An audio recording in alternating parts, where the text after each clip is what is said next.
రోమి రాసిన లేఖ 4వ అధ్యాయము. దేవుడు ఈ రోజు మనతో మాట్లాడుచున్న మాటను చూసి ముందుకి సాగిపోతాం. దేవుడు గొప్ప దేవుడు కనుక ఈ యొక్క జీవ గ్రంథంలో రాయబడింది 4వ అధ్యాయం. తారీఖు ఎంతటి వేళ 27. చక్కగా సంతోషంగా చక్కగా చదువుకుందాం. కంగారు పడద్దు, నన్ను కంగారు పెట్టద్దు. దేవునికి స్తోత్రం. యేసునామములో ఒకసారి స్తోత్రం చెల్లిద్దాం. అందరూ 4వ అధ్యాయం రోమీ రాసిన లేఖ 4:24లో రాయబడిన మాటను చూసి మనం వెళ్దాం. మన ప్రభు అయిన యేసు, దేవునికి స్తోత్రం. ఎవరండి పేరు? మన ప్రభు అయిన యేసును మృతులలో నుండి ఎవరైతే లేపారో, తండ్రి అయిన దేవుడు లేపిన వారి యందు విశ్వాసించి దేవునికి స్తోత్రం, మనకి ఎంచబడినని దేవునికి స్తోత్రం. ఎంచి రాయబడి ఉంది. ఎవరు లేపారు ఇన్ని? దేవునికి స్తోత్రం. యేసుక్రీస్తు తండ్రికి అప్పగించుకుని తనంతట తాను లేవడానికి తనకు కూడా అధికారం ఉంది. తండ్రి ఆజ్ఞ, తండ్రి చిత్తం బట్టి ఆయన జరిగించాడు కాబట్టి ఆయన ఏదైనా మరణం అప్పగించుకోగలను. మరలా మరణాన్ని బంధిస్తే ఆ బంధింపు లేకుండా ఆయన మళ్ళీ సజీవుడుగా లేవగలుగును. హల్లెలూయా. అంత గొప్ప నిరీక్షణ కలిగిన ఆధారకర్త అయిన నిరీక్షణకర్త మన దేవుడు. ఆత్మస్వరూపి దైవాత్మ ఆయనలో ఉంది కాబట్టి ఆయన ఏదైనా చేయగలిగిన సమర్థుడు. హల్లెలూయా, హల్లెలూయా. అందుకే కదా రోమిలో పరిశుద్ధులుగా ఉండుటకు రాయబడిన పరిశుద్ధాత్మ యొక్క మనకి దేవుడు వాక్యం అని తెలుస్తుంది. హల్లెలూయా. నమ్ముతున్నాం. ఎందుకంటే దేవుని కుమారుడుగా ఆయన ఆశ్చర్యకరంగా చేసే శక్తి యేసు ప్రభు వారికి ఉంది. దేవుని ఆత్మ చేత ఎందరైతే నడిపింపబడతారో వారందరూ కూడా దేవుని కుమారులు. ఇప్పుడు దేవుని ఆత్మ మనలో ఉందనుకో, మన ఎందరైతే చూడండి ప్రియులరా, ఎందరైతే నడిపింపబడతారో వారందరూ ఏమంట? దేవుని కుమారులై దేవుని పిల్లలే. ఆత్మే తానే తనతో కూడా సాక్ష్యం ఇస్తుంది. రోమిలో 8:14లో రాయబడింది అన్నమాట. అంతే కదండి. దేవునికి స్తోత్రం కలిగింది కాదు. ఎందుకంటే ఈ రోజు నీవు ఎవరో, ఈ రోజు దేవుని సన్నిధిలో ఉన్న సంగమా దేవుని వాక్యం సెలవిస్తుంది. యేసు నామములో రెండు చేతులపై ఒకసారి స్తోత్రం చెల్లిద్దాం. దేవుని ఆత్మ చేత ఎందరైతే నడిపింపబడతారో చెప్పండి. ఎందరో? మనందరం చేతులపైకి ఎత్తాం. దేవుడు ఆత్మతో నడిపిస్తారు ప్రియులు మనందరం. అందుకే వచ్చాము ఇక్కడికి. హల్లెలూయా. సంతోషమేనా? ఎందరో నడిపించబడతారు? కొందరేనా? చెప్పండి, కొందరేనా? దేవుని ఆత్మ చేత ఎందరో నడిపింపబడతారు వారందరూ కూడా దేవుని కుమారులు. హల్లెలూయా. ఇప్పుడు మనం ఎవరో? దేవుని కుమారుడు. యేసు ఎవడో? దేవుని కుమారుడు. దేవునికి స్తోత్రం కలిగిన గాక. హల్లెలూయా. అందుకనే కదా మరి ఆయన కూడా ఆత్మచేత కదా. ఎక్కడున్న మాట? ఇతడు నా ప్రియ కుమారుడు, ఇతని యందు నేను ఆనందిస్తున్నాను. హల్లెలూయా. ఎక్కడి నుంచి వచ్చింది? ఆకాశం నుండి వచ్చి దేవుడు దూత, ఆ తండ్రి అయిన ఆత్మ సాక్ష్యం ఇస్తుంది. హల్లెలూయా. నమ్ముతున్నావా? అసాధ్యమైంది ఏది ప్రియులరా? అంతా దేవునికి అంతా కూడా సాధ్యమే ప్రియులరా. నమ్ముచున్నావా? అసాధ్యమైనది ఏది కూడా లేదు. దేవునికి అంతా సాధ్యం. ఎందుకంటే మత్తయి సువార్తలో 3:17 ఉంది. మరియు ఇదిగో ఈయనే నా ప్రియ కుమారుడు, ఈయన యందు నేను ఆనందిస్తున్నాను. ఈరోజు నువ్వు పాట పాడితే దేవుడు ఆత్మ చేత నడిపిస్తున్నావు కాబట్టి దేవుడు ఆనందిస్తాడు. నువ్వు ప్రార్థన చేస్తే దేవుని సన్నిధిలో ఆ ప్రార్థన ఉట్టిదే కాదు. దేవునికి స్తోత్రం. ఎందుకంటే మరొకసారి చదువుకుందామా? దేవుని ఆత్మచేత. ఎంత? ఏ ఆత్మచేత అంట? చూసారా? సంతోషమేనా? సంతోషమేనా? నిజమేనా? దేవునికి స్తోత్రం. నిజంగా నడిపించబడదు గాక.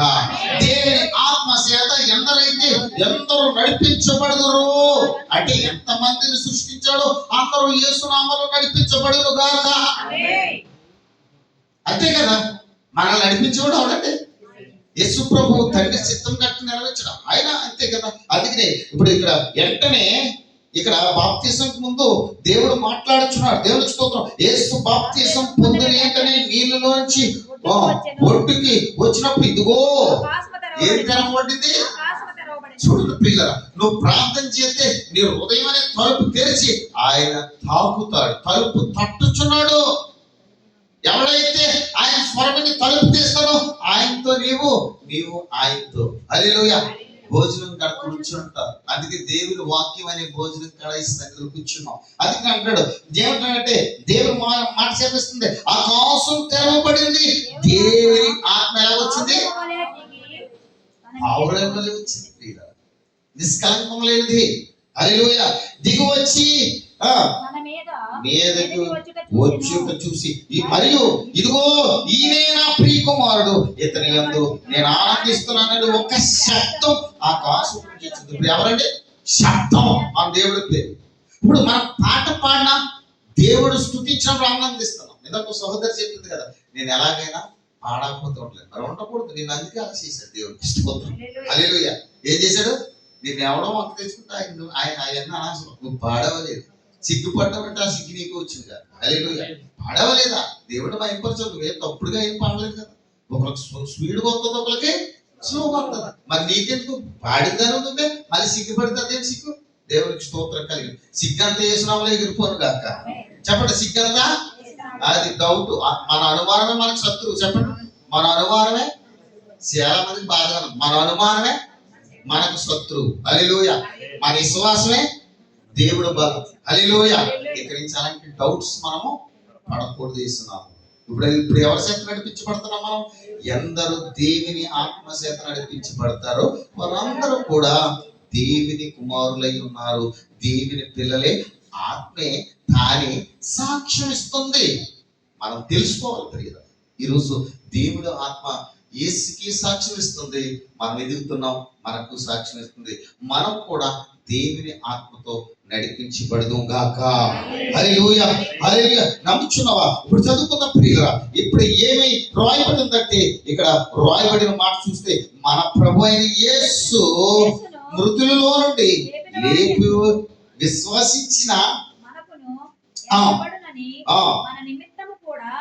రాయబడినో. దేవునికి స్తోత్రం కలిగింది గాక.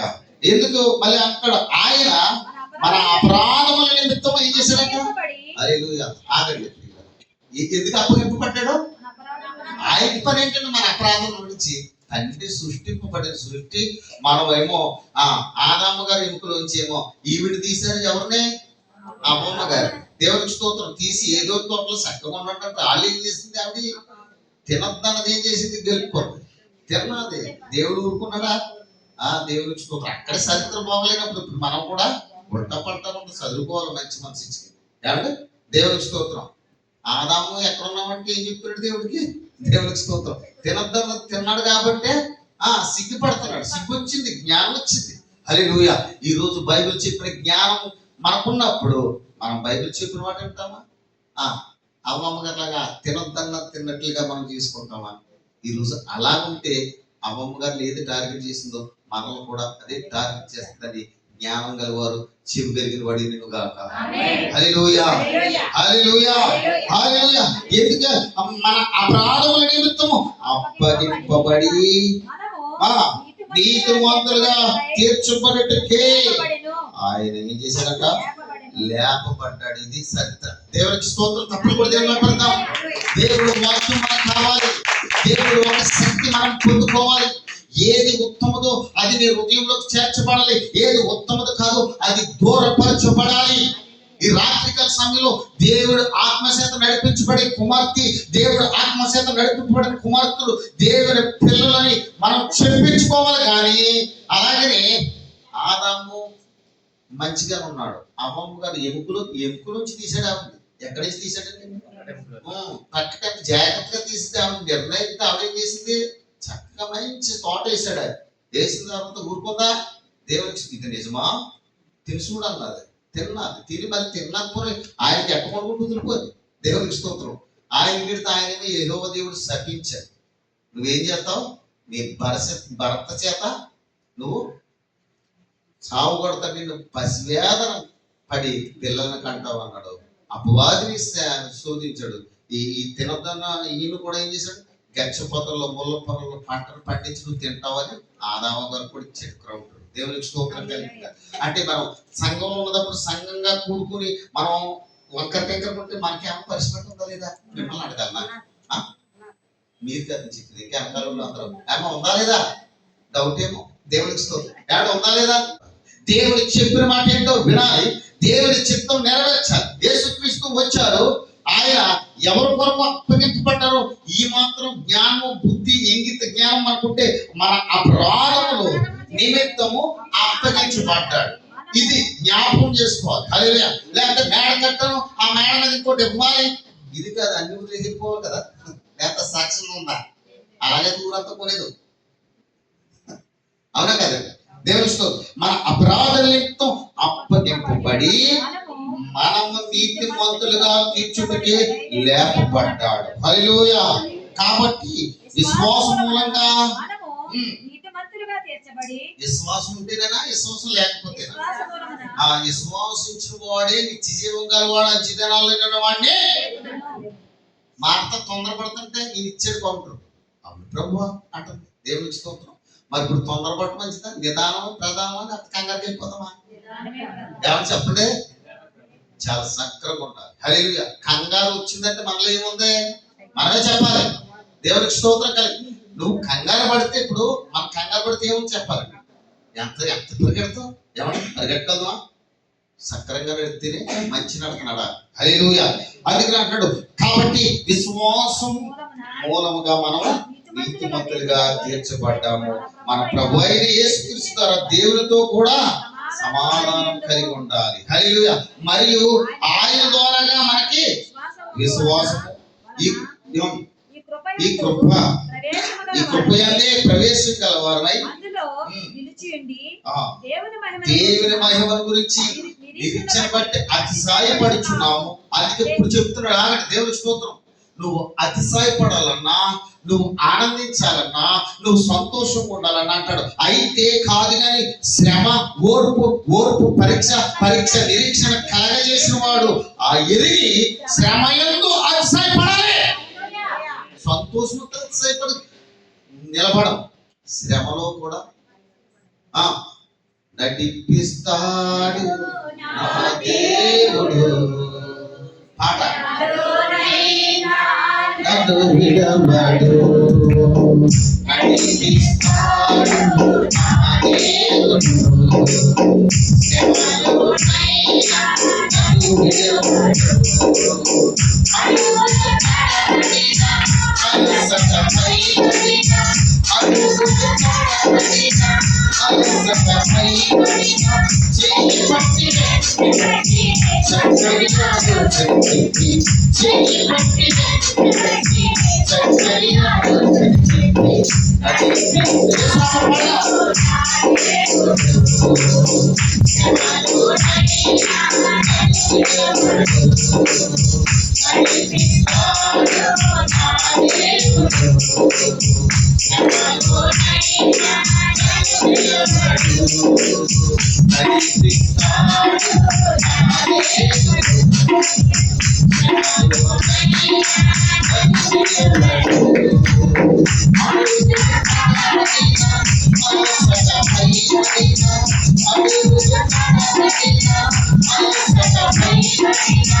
అవును, నీ చిత్తమే ప్రభువా, నీ చిత్తమే. యేసు నామములో జరుగును గాక. పట్టడా లేదా సేపలు దేవునికి స్తోత్రం. నీ చిత్తమే. హల్లెలూయా. ఈరోజు ప్రభు నీతో మాట్లాడినప్పుడు దేవుని చిత్తమే. ఏమంటాడు? అయితే కాదు, శ్రమ వస్తుంది, ఓర్పు కలిగి ఉండాలి. ఓర్పుకి పరీక్ష వస్తుంది. పరీక్ష రాస్తే ఇది అర్థమైపోతా. ఎగ్జామ్ పెట్టారు కదా, కష్టపడి భక్తి చేసిన వాడు ఏం చేస్తాడు? రాసిన వాడికి ఏం చేస్తాడు? కరెక్ట్ గా రాస్తే ఆశ్చర్యకరం. భక్తి విషయంలో కూడా అంతే. దేవుడు ఏమి తక్కువ కాదు. దేవుడికి స్తోత్రం. యేసుక్రీస్తు అందరికీ ప్రభువే, కానీ భక్తిలో కూడా క్వాలిటీలు ఉంటాయి. ఏమన్నా? దేవుడికి స్తోత్రం. పాపుల్ని రక్షించేతను నువ్వు పరిశుద్ధుడిగా మార్చిన తర్వాత కూడా మళ్ళీ పాపంలోకి వెళ్తే దానికి ఏం కౌంటర్ ఏమి లేదు. ఇంకా దేవుడికి స్తోత్రం. కానీ మీతో మంతుడు ఒకేసారి చెప్తాడు 7 సార్లు పడిపోయినా 7 సార్లు ఇస్తాడు. ఇంకా అంతమానం పడిపోతానంటే నేను అంతమానం ఇస్తానంటేనా లేపటి. ఓర్పు పరీక్ష నిరీక్షణ కలగజేసి ఎరిగి శ్రమయందు అతిశయపడాలి. ఎందుకనగా ఈ నిరీక్షణ మనల్ని సిగ్గుపరచదు. మనకు అనుగ్రహింపబడిన పరిశుద్ధాత్మ ద్వారా దేవుని ప్రేమ మన హృదయంలో కుమ్మరించబడ్డాలి. ఆలోచించండి ప్రియ స్నేహితులారా. ఏమండి? దేవుని ఆత్మచేత మనం నడిపించబడిన వారు దేవుని కుమారులాడపడతారు. దేవుడు ఆత్మతో నడిపించబడతాను. ఇష్టాసారంగా నడుస్తాడా? అది కుమారుడు అవని మన ఇష్టాసారంగా కుదరదండి. దేవుని పిల్లలమని ఆయన ప్రజలు కూడా దేవుని దయందులో మనుషులు దయ్యందులు ఆలోచించారా? అందుకని అంటాడు, ఎందుకనగా ఈ నిరీక్షణ మనను సిగ్గుపరచదు. 5వ అధ్యాయంలో మనకు అనుగ్రహింపబడిన పరిశుద్ధాత్మ ద్వారా దేవుని ప్రేమ మన హృదయంలో కుమ్మరించబడును. హల్లెలూయా. ఎలాగా? ఎందుకంటే 6వ అధ్యాయం చెప్తుంది ఎలాగా మనం ఇక్కడ బలహీనమై ఉండగా క్రీస్తు ఏ కాలం అంటది? కాలం భక్తిహీనుల కొరకు సరిపోయేటప్పుడు ఎవరి కొరకు సరిపోయాడు? నువ్వు భక్తిహీనులు అని నీ కొరకు సరిపోతే నేను ఇంకా భక్తిహీనులు ఉంటానంటే ఏమో అర్థం అవుతుంది ఉందా? ఇప్పుడు భక్తిహీనుల కొరకు సరిపోయినప్పుడు భక్తిహీనుడు ఏం చేయాలి? బలవంతుడు అవ్వాలా లేదా? నేను ఇంకా జారిపోతానంటే దేవుడు మనల్ని చూసి ఏడుతాడు. ఇంకా దేవుడికి స్తోత్రం. అందుకే ఏం చేయాలంట? ఇసుక మీద కట్టింది బలంగా ఉంటుందా? బండ మీద కట్టింది బలంగా ఉంటుందా? ఇప్పుడు మనం ఇసుక మీద కట్టబడదాం, బండ మీద కట్టబడదాం? మనం బండ మీద కట్టబడేవారుగా ఉండాలి. ఇప్పుడు ఎవరి చేత నడిపించబడుతున్నావు నువ్వు? నేను చెప్తున్నానా? నీ రూపాయలు తిరిగి స్టార్ మారిపోదు. దేవుడికి స్తోత్రం కలిగింది కాదు. నీ బ్రతుకు మార్చేది వాక్యము, నీ పాపాన్ని పవిత్రపరిచేది వాక్యము, నిన్ను నీతిమంతులుగా చేసేది వాక్యము, నీ జబ్బుని తీసేసేది దేవుని వాక్యము, నిన్ను నడిపించేది పరలోకం దేవుని వాక్యం తప్ప మనలో ఏమీ లేదు. విశ్వాసం ఉండాలి. దేవునికి స్తోత్రం కలిగింది కాక. ఇందాక ఎవరి కొరకు సరిపడింది? దేవునికి స్తోత్రం కలిగింది. హల్లెలూయా. ఎవరి గురించి సరిపడు? భక్తిహీనుల కొరకు. దేవునికి స్తోత్రం కలిగింది కాక. మరి రోమి 4లో చెప్తున్న మాట 24లో ఎవరి గురించి సరిపడింది? ఎన్నెన్ని రిఫరెన్స్ ఉన్నాయి, ఎన్నెన్ని సెన్సెస్ ఉన్నాయి.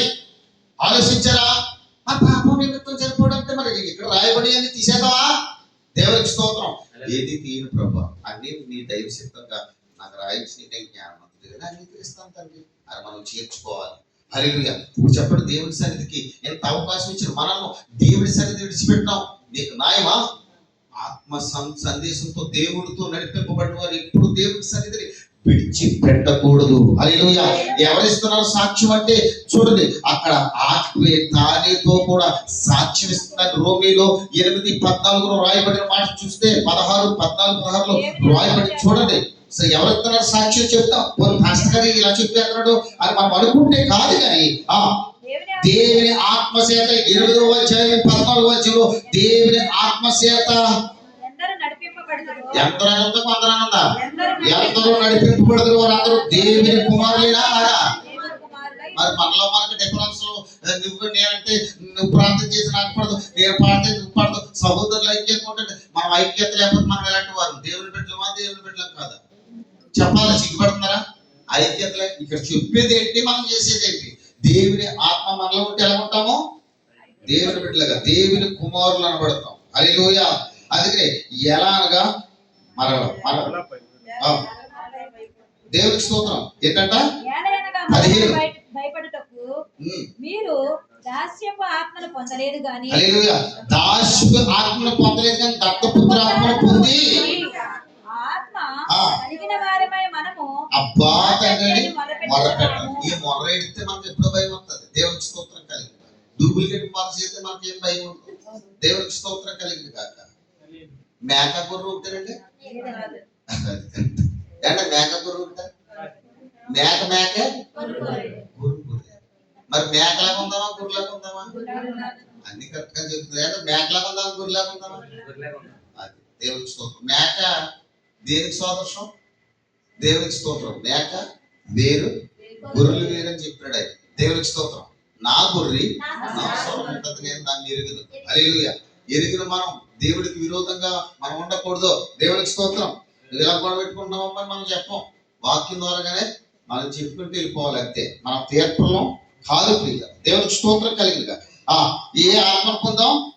దత్తపుత్రాత్మను పొంది తిరిగి ఆత్మ కలిగిన వారమై అబ్బా తండ్రిని మొరపెట్టి మనము దేవుని పిల్లలమని ఆత్మ తానే ఆత్మతో కూడా సాక్ష్యం ఇస్తుంది. ఇప్పుడు చెప్పండి, ఎవరెంత సాక్ష్యం? అది అమ్మాని గురించి దేవుడు ఆత్మ సాక్ష్యం ఇస్తున్నట్టు ఒప్పుకుంటామా? మనము ఒప్పుకుంటున్నారు. స్నేహితుల మన దేవుని వాక్యం సెలవిస్తుంది. దేవుడు వాక్యం చెప్పినట్లుగా మనము ఒప్పుకుందాము. హల్లెలూయా. ప్రభు ఆత్మ మనకు ఏం చేస్తుందంట? పాపమును చేతను మనము ఏం చేస్తున్నాం? పాపమును పోగొట్టిస్తారు, తీసివేస్తారు. అందుకే దేవుడి వాక్యానికి మరొకసారి వెళ్దాం. చూడండి ప్రియులారా, ఎఫెసీ రాసిన లేఖ 17:1-17లో రాయబడిన మాటలు చూసి మనం తొందరగా ముగించుకుందాం. ప్రభు మాటలు చూద్దాం. ఎఫెసీ సంఘంలో దేవుడు మాట హెచ్చరిస్తుంది స్నేహితులారా. 1వ అధ్యాయము 17వ మాటలు చూస్తే చాలా ఆత్మీయ తీవ్రత కలిగిన మాట ఇది. చదవండి. ఇక్కడ ఇది అదే రాయబడి ఉంది. దేవుని సూత్రం. హల్లెలూయా. చూడండి ప్రియులారా, మరియు మీ మనోనేత్రములు వెలిగింపబడి ఆయన మిమ్మల్ని పిలిచిన పిలుపు వలనైన నిరీక్షణ ఎట్టుదో పరిశుద్ధులలో ఆయన మహిమైశ్వర్యం పెట్టుదో ఆయన క్రీస్తునందు బలాతిశయం బట్టి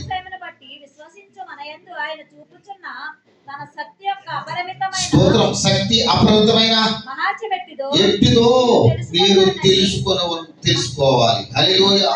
అందుకే మన ప్రభు అయిన యేసు క్రీస్తు యొక్క దేవుడైన దేవుడే మహిమ మహిమా స్వరూపము స్వరూపుడైన తండ్రి అని తెలుసుకుంటామా? తెలుసుకోవాలి ప్రియులారా. దేవునికి స్తోత్రం. ఎలా? మహిమా స్వరూపుడా, మమ్మేలు దేవుడా, మహిమా స్వరూపుడా, మమ్మేలు దేవుడా, ఓడైన నా బ్రతుకు చేసిన ప్రేమగా యేసయ్యా, యేసయ్యా. హల్లెలూయా. అందుకే ప్రియులారా 2:10 అంటాడు చూస్తే ఇక్కడ రాయబడింది, క్రీస్తు యేసునందు మనల్ని ఏం చేట ఆయనతో కూడా లేపును, పరలోకంలో ఆయనతో కూడా కూర్చుండబెట్టును. చదువుదామా ప్రియులారా? వాక్యం ఏం చెప్తుందో అది మనం నమ్మాలి. హల్లెలూయా. వాక్యం ఏం చెప్తుంది? 2వ అధ్యాయం ఎఫెసీ రాసిన లేఖలో 7 అంటాడు, యేసు క్రీస్తు యేసునందు మనలను ఆయనతో కూడా ఆలోచించారా ప్రియులారా? యేసు నామములో గలిబిలంతా తీసివేయాలి, అక్కడ సంత తీసేయాలి. అక్కడ దేవునికి స్తోత్రం. వాక్యం కట్టవద్దు. యేసు క్రీస్తు, దేవునికి స్తోత్రం కలిగిన గాక.